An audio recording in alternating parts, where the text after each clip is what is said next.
Uy, nandiyan pala kayo. At dahil nandyan kayo, andito naman ako sa Dubai Airport Terminal 1 para sumundo ng client na manggagaling ng Pilipinas papunta dito sa United Arab Emirates. At syempre, pagdating niya dito ay may trabaho na in a legal way. So with the help of our recruitment agency in the Philippines and of course ng ABA or Albaba Labiad ay pagdating niya dito may trabaho na siya. Okay? So legal yan. At tanungin natin siya kung anong ginawa niya para makuha niya tong trabaho na to. At syempre, kung ano yung mga documents ang pinakita niya sa immigration officer, kung meron ba siyang OWA, OEC, at nakapagpido siya sa Pilipinas. Mga kabayan, samahan niyo ako at interviewin natin siya. Ano, ready na ba kayo? Let's G!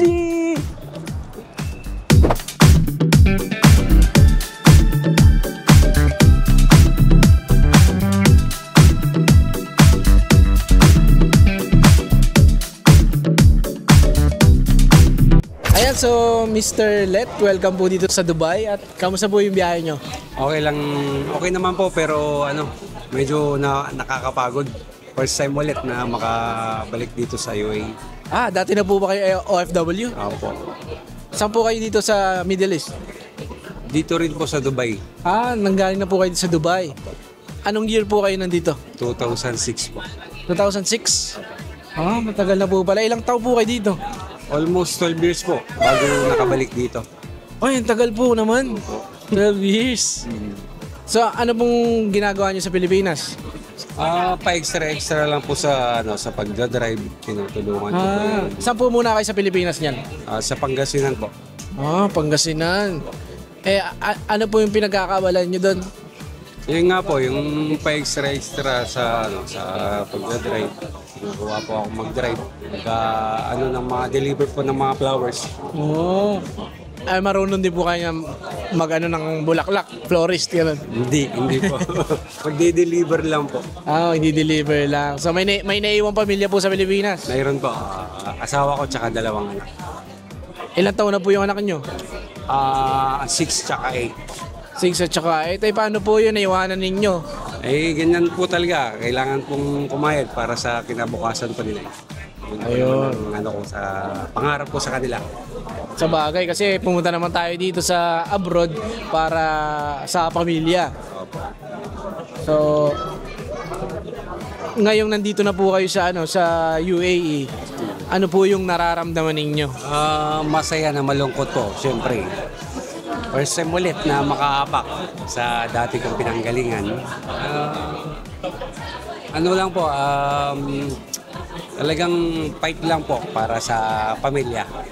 Kailangan kumayad po. Yo, siyempre lagi tayong para sa pamilya. Opo. At ano naman po yung ginawa ninyo para mahanap tong trabaho na to dito sa Dubai?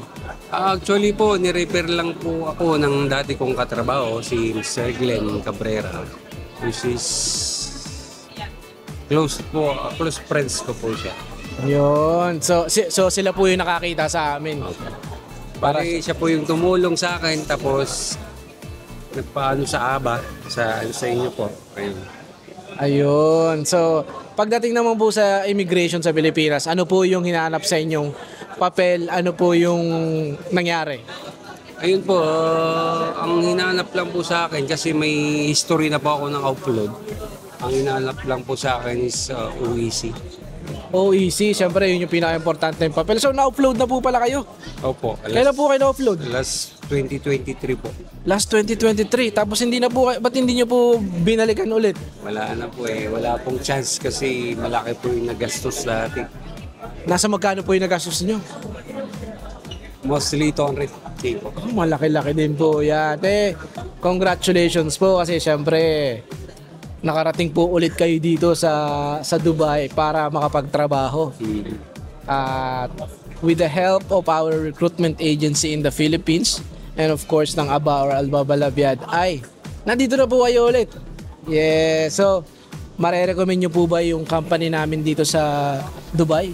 Opo, i-try nyo po ang ABA agency. Wala po kayong pangamba. Since hanggang Pilipinas po, airport ng Pilipinas hanggang dito, inaalalayan po kayo. Basta lang po kayo, tiwala lang po kayo sa akin. Ayun. So, buti nagtiwala po kayo agad sa amin. Kasi po, yung katrabaho ko nga si Mr. Glenn, Ayun. siya po talaga yun. Kaya kung saan po siya, talagang doon papanigan po. Doon po talaga ako mag-ano sa kanya. So, ganun po kayo ka-close no? Well, so congratulations po kasi nandito na nga po ulit kayo and good luck po sa magiging bagong journey nyo dito sa Dubai at sana mas maging okay pa po kayo dito at maging okay po yung trabaho nila. Ano po muna yung magiging trabaho pala nila dito? Actually, ano po ako sa driver at saka assistant technician. Okay po. Opo. Yun. Dati po, yung dati yung trabaho. Ganun din po Ganun din po. Dito sa Dubai dati. Ah, Driver po tsaka assistant technician ng aquarium. aquarium. So, puro isda. Isda po. Isda tsaka mga asin. Yeah, so excited na po ba magtrabaho dito sa UAE? Opo. Yun. So, ito yung sinasabi po natin pag nagwe-welcome po tayo dito sa Dubai. So, welcome to Dubai! DXB, yes! Thank you so much! Thank you. Successful na nakarating ang ating client na si Mr. Let dito sa UAE na nanggaling ng Pilipinas. Siyempre, pagdating niya dito ay may trabaho na siya in a legal way with the help of our recruitment agency in the Philippines and of course ng ABA or Albaba Labiad. And nakarating siya dito ng matiwasay at kumpleto ang documents. So, walang offload. Kumpleto yan. Meron siyang OWA, may OEC at nakapagpidos sa Pilipinas. So, kayo guys, kung kayo ay may employer na dito sa UAE, ano pang ginagawa nyo? Siyempre, mag-message na kayo sa amin sa ABA or Albaba Labiad. Message us on WhatsApp and any of our social media accounts. At nandito kami para i-assist kayo. Okay? So, ano pang inaantay nyo? Message us! Let's G!